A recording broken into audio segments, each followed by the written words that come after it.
आइए शुरू करते हैं गणेश जी और बुढ़िया माई की बड़ी दिलचस्प कहानी।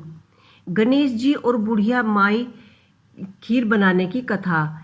एक बार भगवान गणेश बाल रूप में चुटकी भर चावल एक चम्मच में दूध लेकर पृथ्वी पर घूम रहे थे। वो सबको अपनी खीर बनाने के लिए कहते जा रहे थे, पर सबने उनकी बात को अनदेखा कर दिया। इसके दौरान एक गरीब बुढ़िया ने उनकी खीर बनाना स्वीकार कर लिया कर भिगोना चूल्हे पर चढ़ा दिया। इस पर गणेश जी ने घर का सबसे बड़ा बर्तन और चूल्हे पर चढ़ाने को कहा। बुढ़िया बाल लीला समझते हुए घर का बड़ा भिगोना ले चूल्हे पर चढ़ा दिया। कुछ देर बाद एक चमत्कार हुआ। गणेश जी के दिए चावल और दूध बढ़ गए और पूरा भिगोना उससे भर गया। इसी बीच गणेश जी नहाने के बाद खीर खाने की बात कहते हुए वहां से चले गए। पीछे से बुढ़िया के पोता पोती आए तो भूख लगी है ऐसा बुढ़िया से कहने लगे। वह खीर खिला दी। खीर बनते देख रही पड़ोसन को भी बुढ़िया ने कटोरी भरकर खीर दे दी।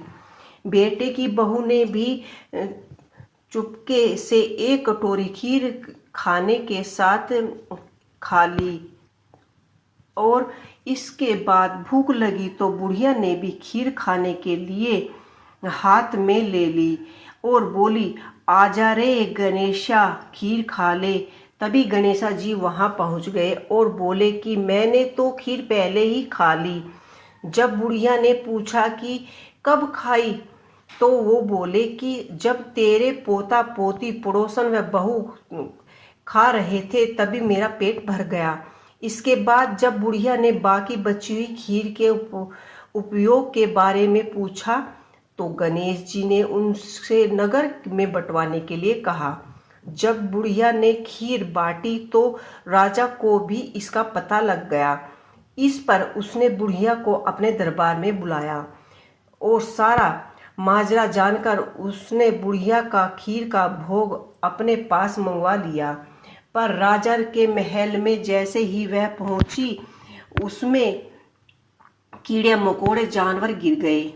यह देखकर राजा ने कहा कि बर्तन बहुत वापस ले जाओ। बुढ़िया उसके घर ले जाते ही वापस पहले जैसा हो गया। इसके बाद बुढ़िया ने फिर गणेश जी से बची हुई खीर के उपयोग के बारे में पूछा तो उसकी झोपड़ी के कोने में गड्ढा गाड़ दे ऐसा कहा। ऐसा कर बुढ़िया रात में सोई और गणेश जी उनकी झोपड़ी को लात मारते हुए अंतर्धान हो गए। अगले दिन जब बुढ़िया उठी तो उसे अपनी झोपड़ी महल में बदली हुई नजर आई और खीर के बर्तन में सोना जवाहरात से भरे मिले। गणेश जी की कृपा से जानकारी बुढ़िया काफी प्रसन्न हुई। हे गणेश जी, आप जैसे बुढ़िया पर प्रसन्न हुए उनको फल दिया, ऐसा ही इस कहानी सुनने वाले को सभी को उसका फल देना। तो दोस्तों, आपको गणेश जी और बुढ़िया की यह कहानी कैसी लगी हमें कमेंट बॉक्स में लिख के अवश्य ही बताइएगा। इसी के साथ जय श्री गणेश।